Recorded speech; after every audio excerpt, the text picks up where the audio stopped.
Habakran baglap thai khubor hene gasngi hasilong presklop usamla pita lawai nongelam ke HYC ula Pynbna bagani ke peace march kan sedang na Mawlai ba yai terter show office tong kami Secretariat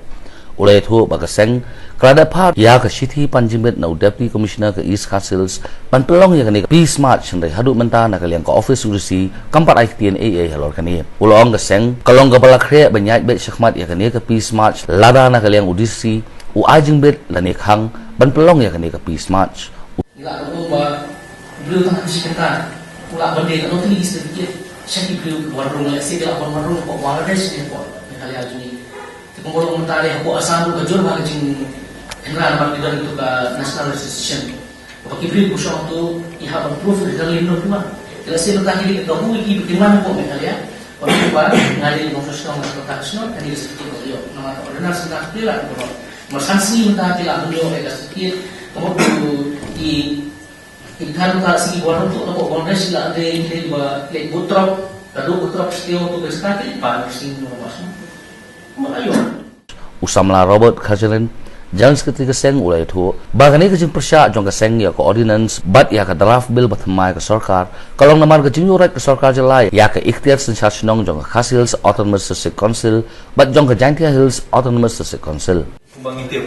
ke ordinance kan ubor tanggal kabinet kan revoke kita buat kebaar kalau kan dai nasional kawai ke bagi sulungo kalau ba hak kabinet juga government hi de sarkar hi ke baong bahkan ni ke orderan kamlong ti beli dikim sim da kabinet decision don revoke ikata but pin ba at this moment ba ordinance kala kalau kala Ordinance kan lap haka last hour jongka assembly section. Enda ka assembly section kin syong khadoi tarik kan kod athos kasam. Ti hadin bahwa kod ka session ka assembly ka ordinance salap. Kebut mentah nadu mentah hadu kod ka assembly section ka governor ka ordinance kan yet. Ti kan last tanda ka kod ka assembly section ada kim introduce. Ti menupak dan tip borok mentah ki oppose ya bill. Ya draft bill. Menurut berarti ke government mentah kalau akan introduce ordinance kita lupa ke majority nah kadang orang yang sing nak buat di oppose ya kalau kamu move kaba lesi kila luar